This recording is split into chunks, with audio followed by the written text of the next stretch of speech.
O que é Umbanda? Essa é a nossa proposta de hoje. É importante que a gente fale o que é a Fraternidade Umbanda São Miguel Arcanjo. A Fraternidade Umbanda São Miguel Arcanjo é um grupo de trabalhadores, tanto do plano físico quanto do plano espiritual, que ano que vem completa 7 anos da sua fundação. Ela foi trazida a nós por intermédio do Caboclo Sete Flechas de Umbanda, espírito esse de profunda sabedoria, né? Que junto com outros espíritos, né? Caboclo Birajara, Caboclo Tupiara, iniciaram esse movimento, essa proposta da Umbanda Fraterna, que nada mais é do que a Umbanda trazida pelo Caboclo das Sete Encruzilhadas com as necessidades que a ciência nos mostrou, com o estudo doutrinário que a gente vem fazendo nas nossas casas. Hoje, nós possuímos 2 núcleos da Fraternidade São Miguel Arcanjo, 2 casas, uma na cidade de Fazenda Rio Grande, no estado do Paraná, e uma na cidade do Rio de Janeiro, no bairro de Curicica. A gente vai fazendo esse trabalho de Umbanda, sessões para cura, sessões de desobsessão, aconselhamento, doutrinação, fazendo exatamente aquela cartilha ensinada pelo Caboclo Sete Flechas de Umbanda, que é o caboclo-chefe da fraternidade. E aqui no Rio de Janeiro, que é corroborada, né, assinada embaixo, seguida da mesma forma pelo Caboclo Cobra Coral, né, que é um companheiro, né, um trabalhador da seara de seus Sete Flechas de Umbanda. Devido à pandemia, né, o Covid-19, a gente está com os nossos trabalhos, nossos atendimentos públicos, né, realizados, então a gente está, de alguma forma, iniciando esse movimento de trabalho online que possivelmente vai perdurar após essa pandemia. Então, o que é a Umbanda? Essa é a nossa palestra de hoje. E a gente começa com essa imagem de um filme, onde representa Jesus, essa linda imagem, né?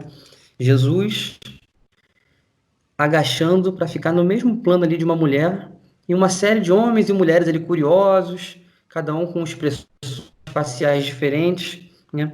E essa mensagem dessa imagem, ela é muito interessante, porque ela mostra Jesus.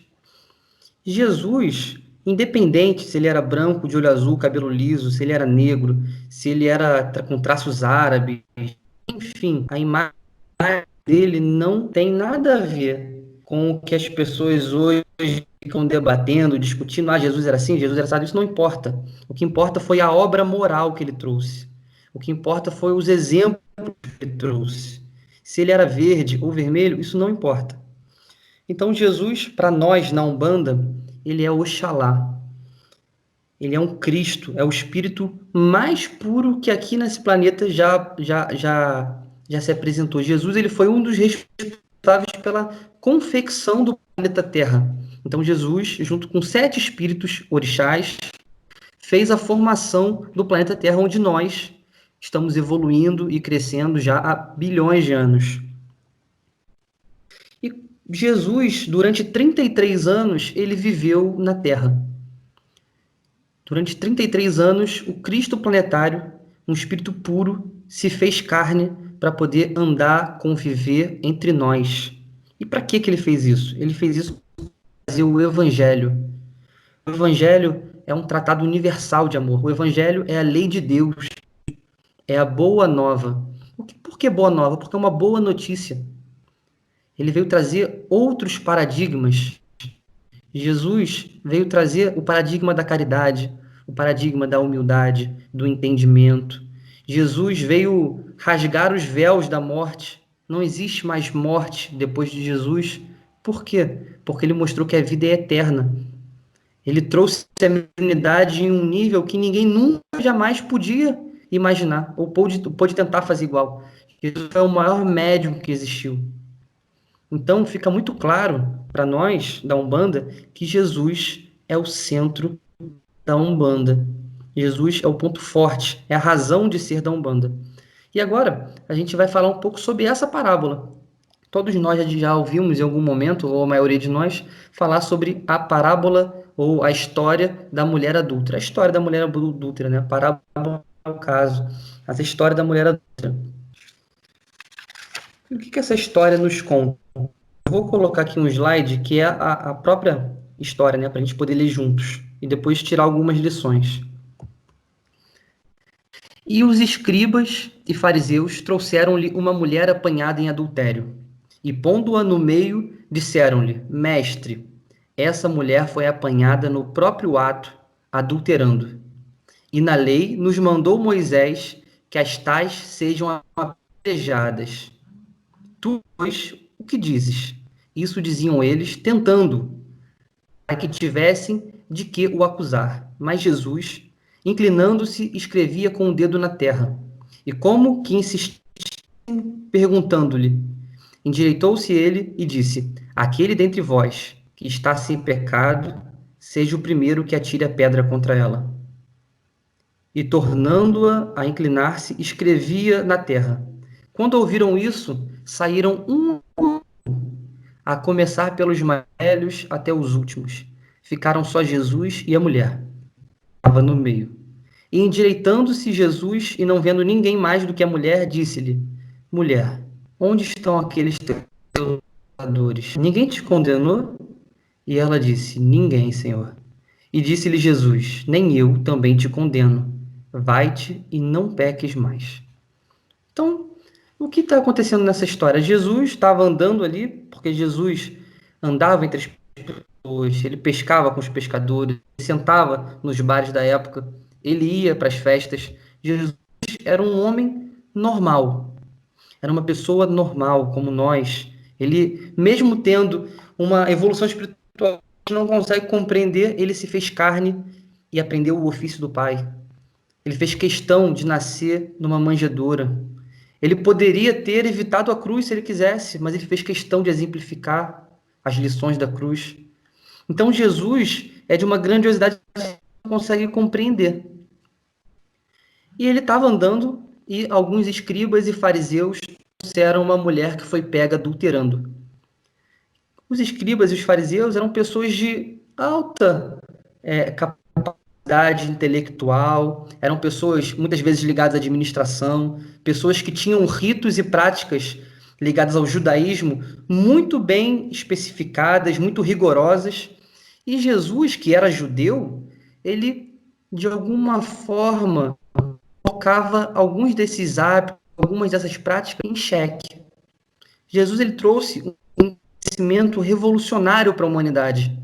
E nenhuma religião conseguiria, e até hoje não consegue, exemplificar exatamente o que Jesus trouxe. E ele, como judeu, ele evidenciava muito algumas hipocrisias do movimento judaico da época.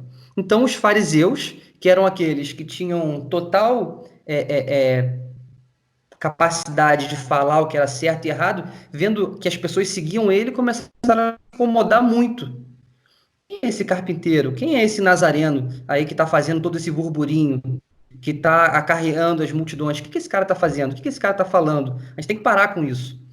E aí eles viram uma mulher adulta, ela foi pega ali, como diria, né, na expressão popular, com a boca no botija ali, ela estava traindo o marido, né? E aí eles pegaram ela e a lei, à época, a lei mosaica, dizia que mulheres que fossem pegas adulterando, elas deveriam ser apedrejadas até a morte. E eles, vou voltar aqui para a parábola, para a passagem rapidinho. Olha que interessante. Eles chamam mestre, essa mulher foi apanhada no próprio ato adulterando, e na lei nos mandou Moisés tais sejam apedrejadas. Tu, pois, o que dizes? Isso diziam a ele, tentando para que tivessem de que acusar. Então, eles não estavam preocupados nesse momento com a lei de Moisés, eles não estavam preocupados com a mulher, eles não estavam preocupados com o homem que estava junto com ela no ato, ou com o marido, com ninguém. Eles queriam testar Jesus, porque eles sabem que Jesus tinha ensinamentos revolucionários. Então, se Jesus falasse qualquer coisa que fosse contra a lei, ele poderia ser preso. E Jesus sabia disso. Jesus sabia disso. Então, Jesus, ele tranquilamente estava desenhando na terra como que soubesse o que iria acontecer em breve. E quando trazem a mulher, aquela multidão se forma e eles colocam esse problema para Jesus, Jesus permanece escrevendo na terra. Jesus ficou escrevendo na terra e o pau quebrando, as pessoas ali querendo saber uma posição dele, uns querendo ver se ele iria contra a lei, ou querendo ver o que que a mulher poderia fazer, o que que poderia acontecer ali, e ele fica escrevendo na terra, em paz. O que que é essa lição? O que que Jesus estava querendo trazer para a gente? Que o tumulto da humanidade, a ansiedade, as dores morais, tudo isso não pode entrar no nosso coração. Jesus passou pelo mundo, mas o mundo não entrou nele. Ele estava acima do mundo. Ele estava muito acima, espiritualmente falando. E ele continua dando aquela lição. Os homens ali testando ele, querendo que ele falasse qualquer coisa que fosse contra a lei, para que ele pudesse ser preso, né? Como foi lá na frente. Todo mundo conhece a história. E ele continua desenhando na areia ali com o dedo, com uma calma e com uma paz, com uma paciência que a gente não consegue compreender. E aí ele olha e mais uma vez traz uma lição de luz. Aquele que estiver sem pecado, que atire a primeira pedra contra essa mulher. E aí saíram primeiro dessas pessoas que estão aqui atrás, os mais velhos, e depois os mais novos, até que todos saíram. O que que Jesus disse? Será que era só o que ele disse ou a forma como ele dizia? Jesus era dono de uma autoridade moral inquestionável. As palavras de Jesus tinham um peso que as minhas não têm, que ninguém tem. Por mais evoluído ou menos evoluído, por melhor orador que seja, melhor palestrante que seja, porque não era o que era dito, era quem dizia.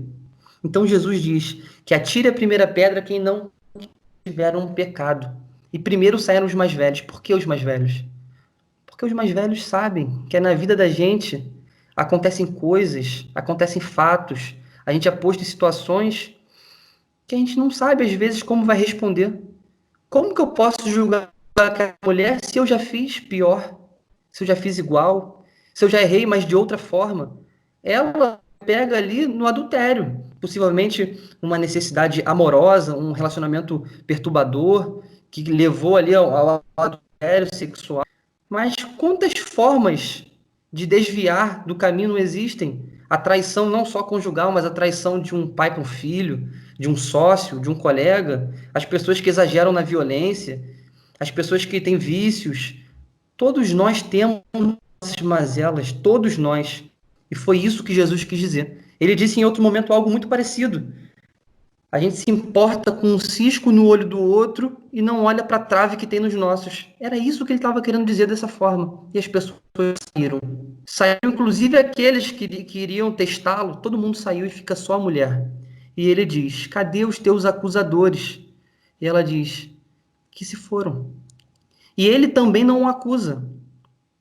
Isso é outra lição importantíssima. Porque é comum, eu vou voltar para a passagem. Mulher, onde estão aqueles teus acusadores? Ninguém te condenou? E ela disse: ninguém, Senhor. E disse Jesus: nem eu também te condeno.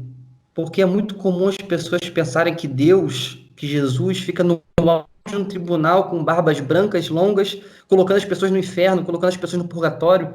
Ou quem é espírita pensa que as pessoas vão para um umbral de castigo. Não é assim. Deus não julga ninguém.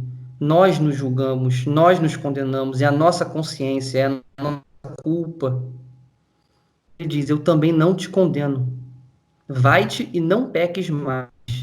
Esse vai-te e não peques mais é profundo.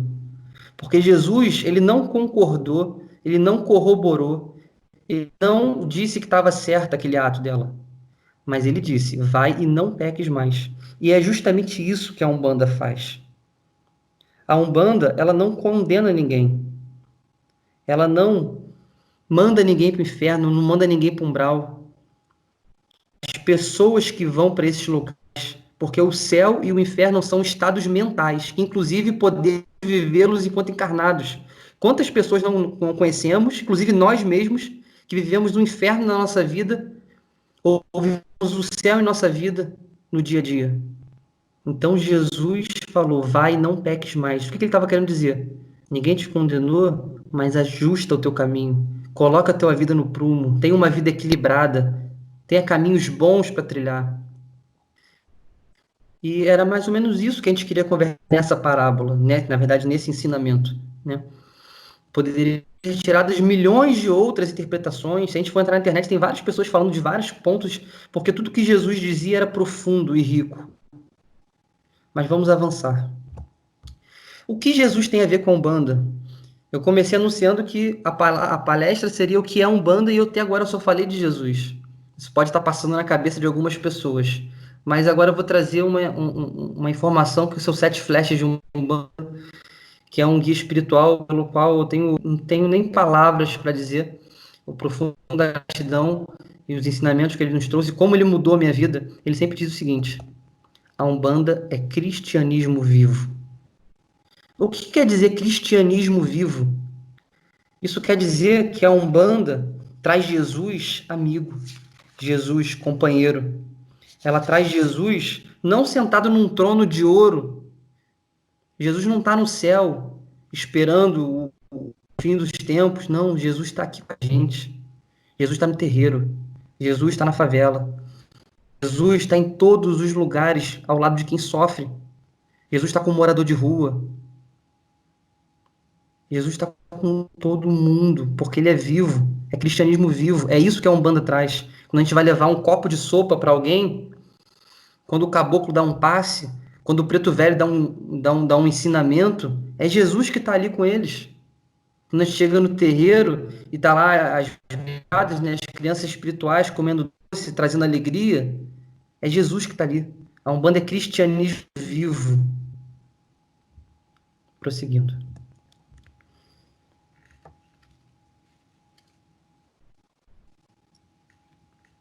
Nós estamos trazendo essa palestra, essa pequena apresentação, porque as pessoas, a gente começou dessa forma, porque as pessoas pensam que a Umbanda não é cristã, que a Umbanda não tem nada a ver com isso.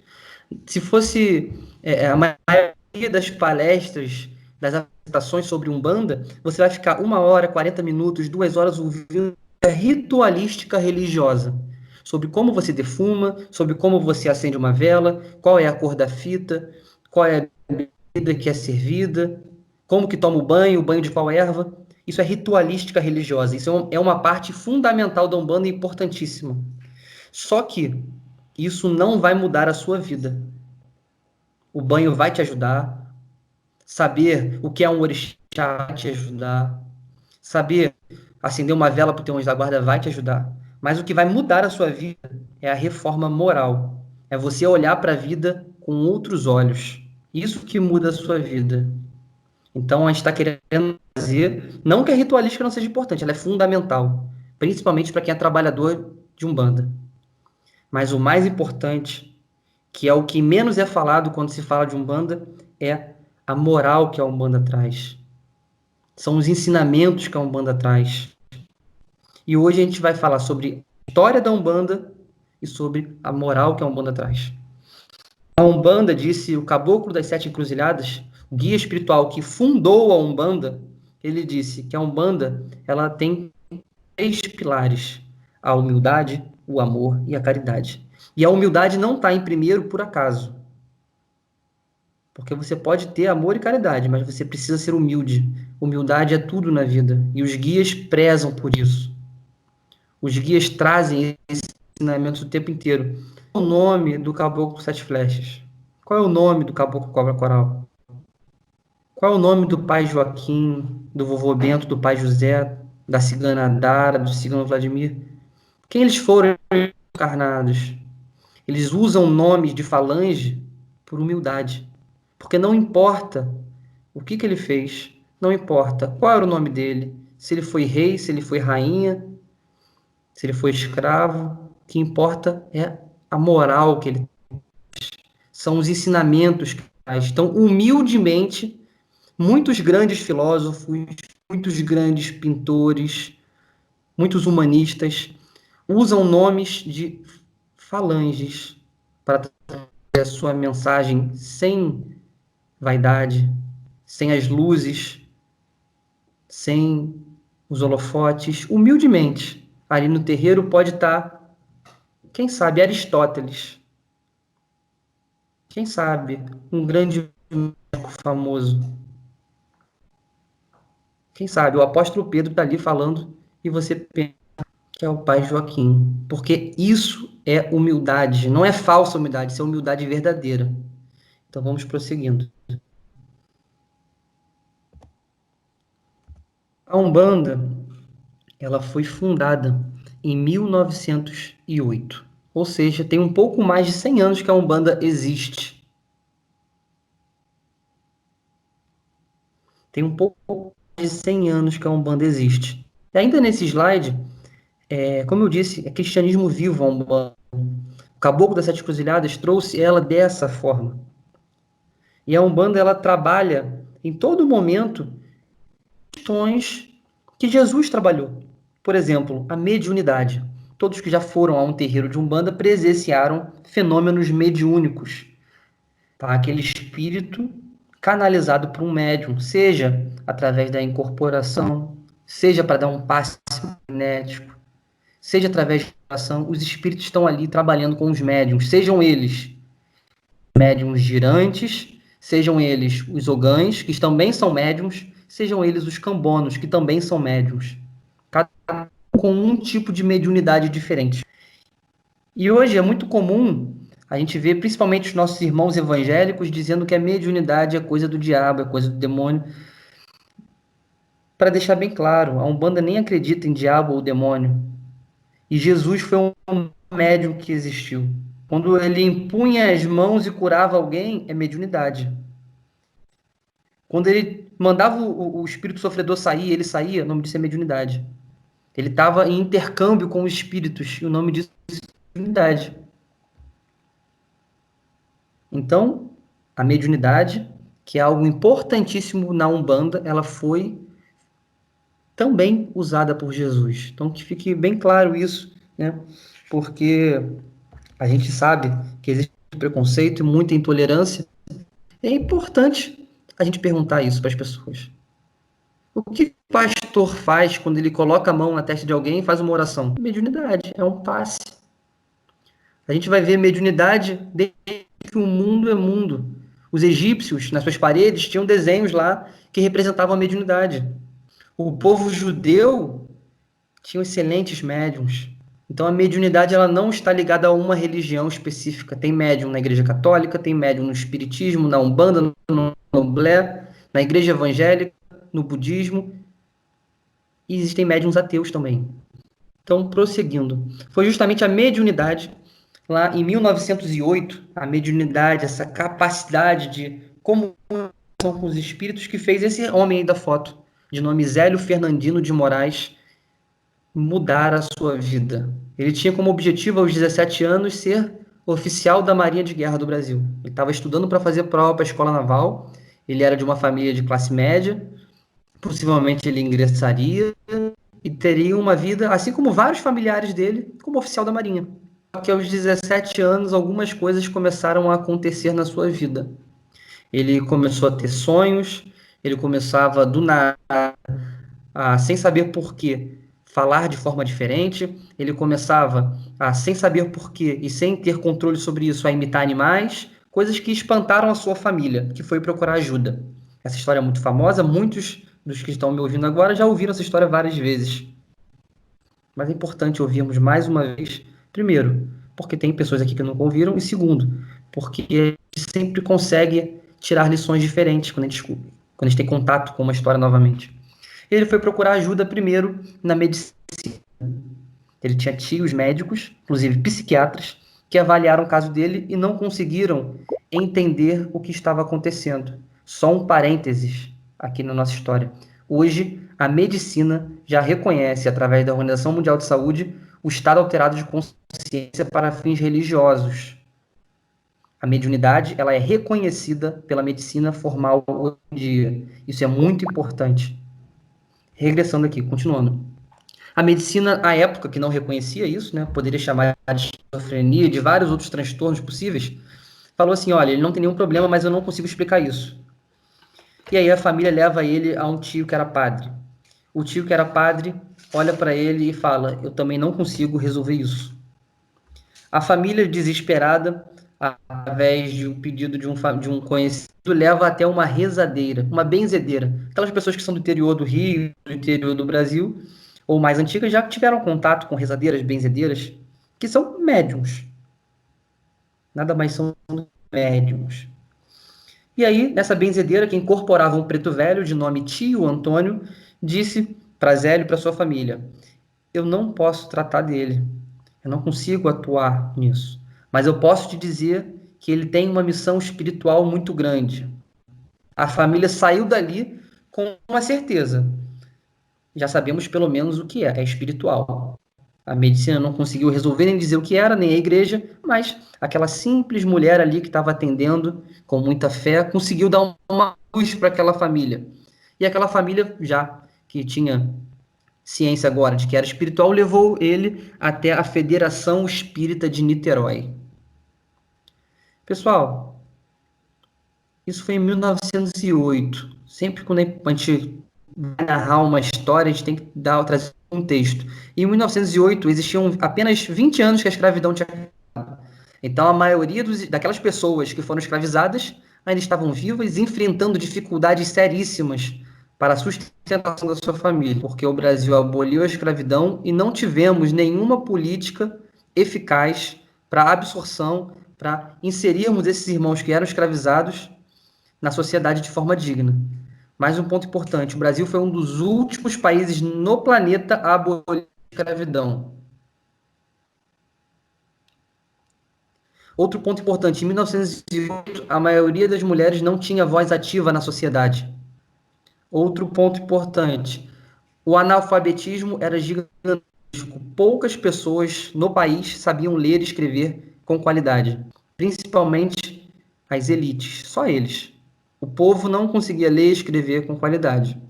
O acesso à saúde era precário. Poucos eram os médicos e poucas pessoas podiam pagar por esses médicos. Estou querendo falar isso. Daqui a pouco a gente vai entender. A Umbanda, ela surge justamente na ida do Zélio com 17 anos à Federação Espírita de Niterói. Ele teve problemas, foi levado até lá para tentar resolver esses problemas.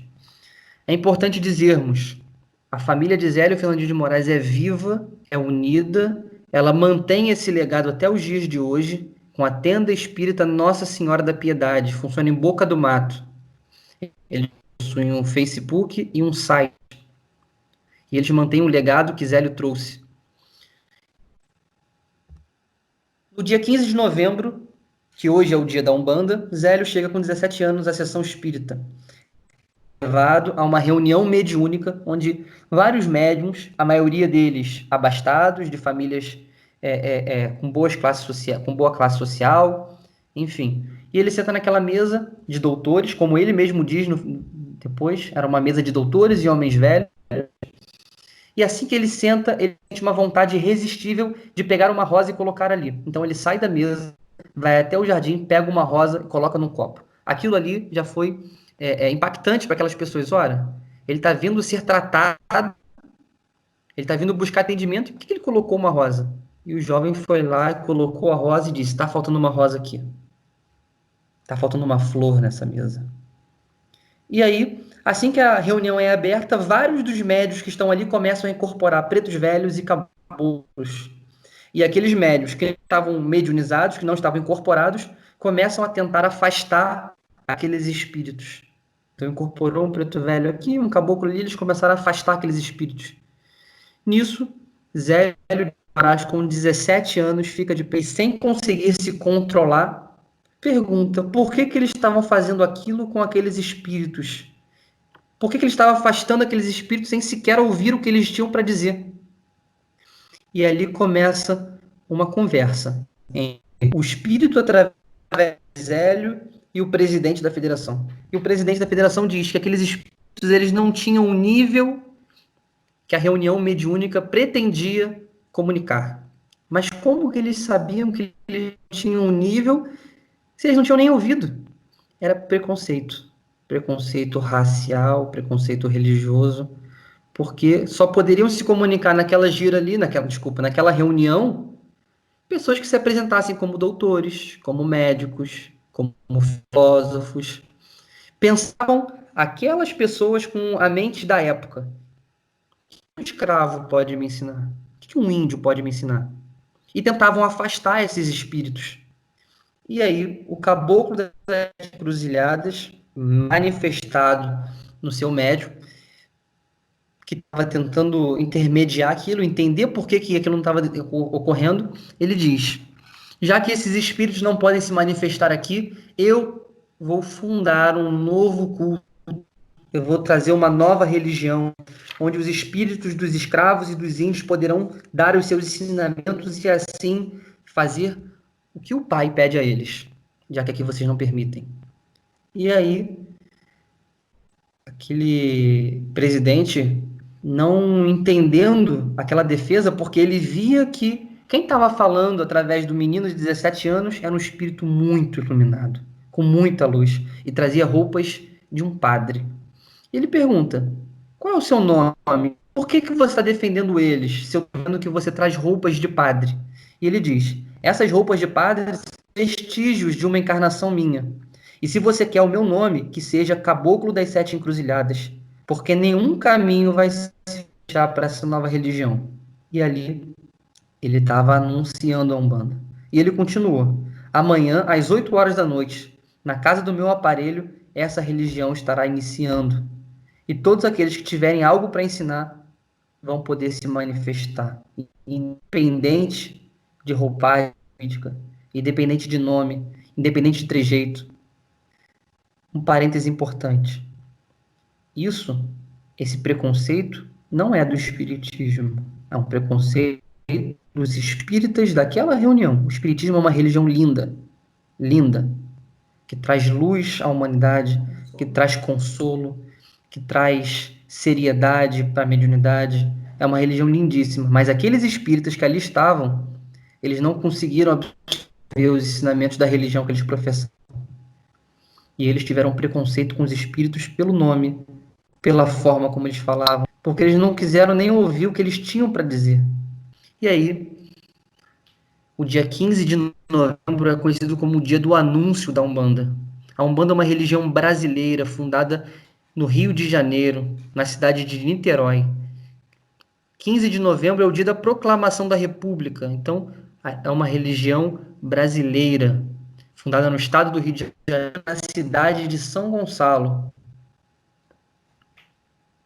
Uma religião que não inventou a mediunidade sempre existiu, não inventou preto velho, não inventou caboclo, ela não inventou o Pai Nosso, não inventou o espiritismo, nada disso. E espiritualmente ela pegou todos esses saberes brasileiros e colocou em uma religião só. Então pegaram os conhecimentos dos índios, principalmente o tronco tupi, o conhecimento dos africanos, principalmente os bantus, onde hoje é Angola, Congo, os iorubás, onde hoje é Nigéria e Benin, pegaram fundamentos do catolicismo romano. A gente sabe que existe catolicismo romano e o catolicismo oriental, né? A Igreja Católica Apostólica Romana e a Igreja Católica Ortodoxa. E pegaram também ensinamentos do espiritismo.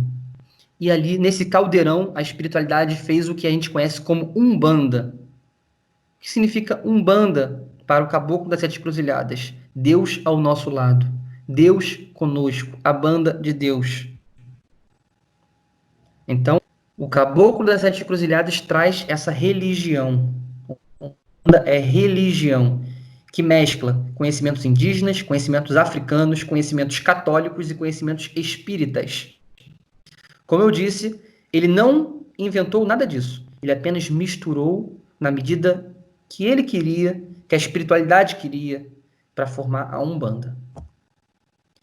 E no dia 16 de novembro, ou seja, no dia seguinte, às 8 horas, tinha uma fila gigantesca na porta da casa do pai do Zélio. Na casa de Zélio. E ali, às 8 horas, o caboclo incorporou no menino de 17 anos. E ele fundou a Tenda Espírita Nossa Senhora da Piedade. Por que esse nome? Porque, disse ele, assim como Maria acolheu Jesus, a Umbanda acolherá aqueles que precisam. Assim como Maria recebeu em seus braços Jesus após o sofrimento, nós vamos receber os sofredores. A imagem de Nossa Senhora da Piedade é essa que a gente está vendo. É Maria segurando Jesus sofrido, Jesus machucado. E é isso que a Umbanda faz. É pegar as pessoas que estão sem caminho, as pessoas que estão perdidas, as pessoas que estão precisando de orientação, e ela acolhe, ela abraça. Então, a primeira tenda de Umbanda, o primeiro templo de Umbanda foi fundado no dia seguinte ao dia do anúncio da Umbanda. A tenda espírita Nossa Senhora da Piedade existe até hoje. Vocês podem estar se perguntando, eu conheço várias Umbandas e nenhuma Umbanda diz ou faz exatamente o que ele está falando. Caboclo das Encruzilhadas trouxe uma forma de fazer Umbanda e não recriminou quem fazia diferente. Hoje em dia existem várias formas. Se você for em cada centro de Umbanda, você vai ver uma forma diferente de fazer. Nós, da Fraternidade São Miguel Arcanjo, temos o compromisso e a responsabilidade com a nossa forma, que é a forma trazida pelo Caboclo Sete Flechas, que é alinhada ao que o Caboclo Sete Cruzadas trouxe. Então, temos responsabilidade com o que nós fazemos e não olhamos para a casa do vizinho, não julgamos aqueles que fazem diferente. Cada um, como disse Jesus, segundo a sua própria obra. Prosseguindo. Disse o Caboclo das Sete Encruzilhadas: a Umbanda é a manifestação dos espíritos para a prática da caridade. Então, em Umbanda, o espírito não conversa, não incorpora para ficar conversando sobre o saco de farinha atrás da porta.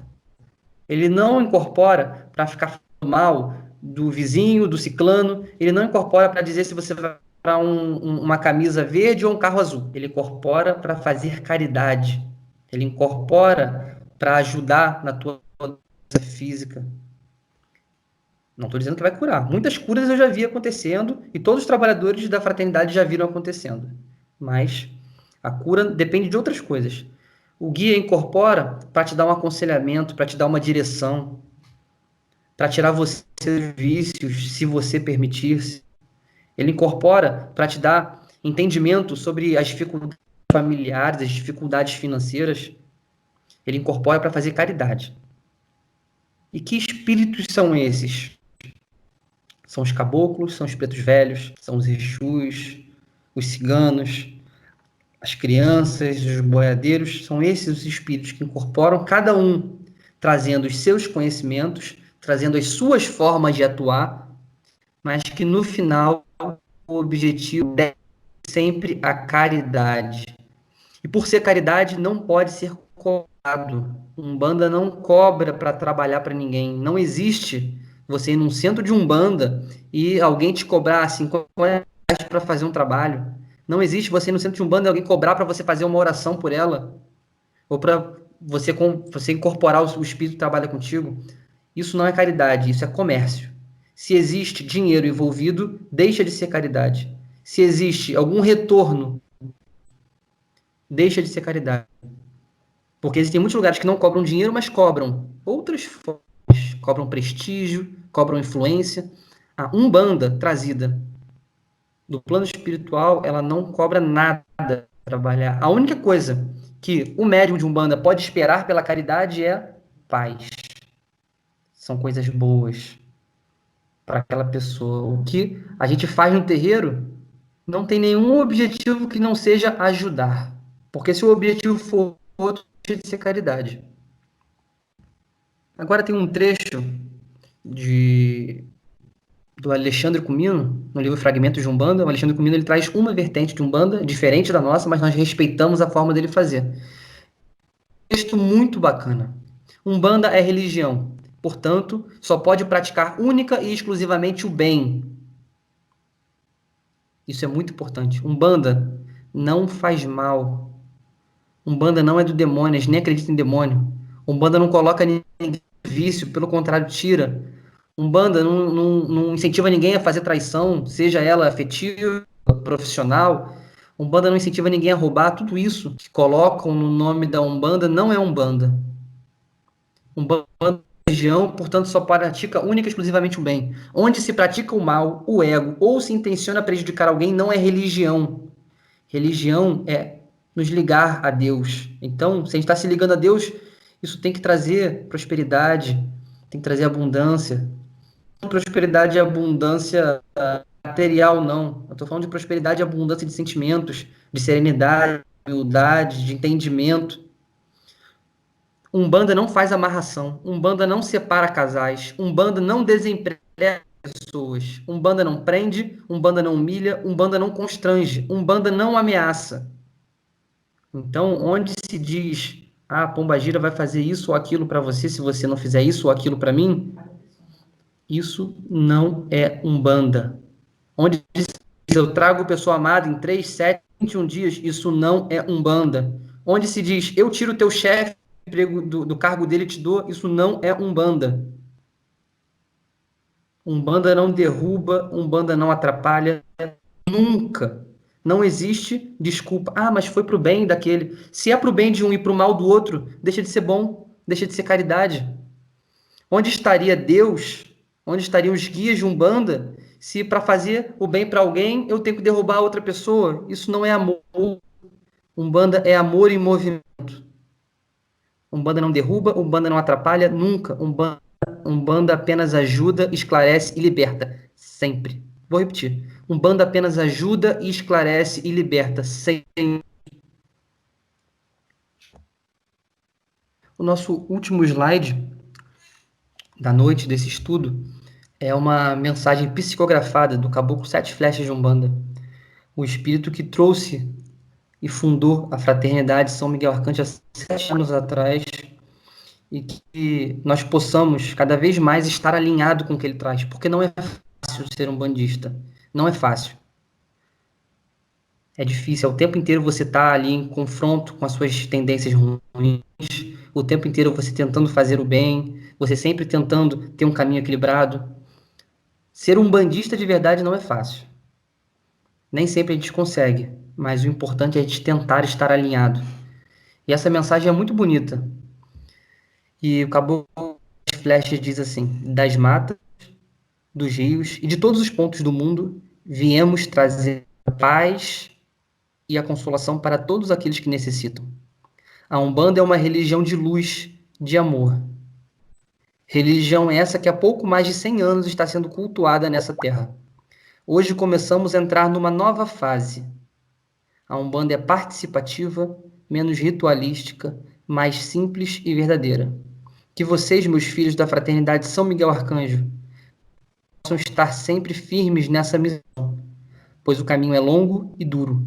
Tenham a certeza que ao término dessa jornada deixarão um legado e um pouquinho mais de mansidão nesse mundo tão duro e difícil. Que o Senhor Jesus possa estar sempre convosco. Desde já, sintam-se abraçados. Caboclo Sete Flechas de Umbanda.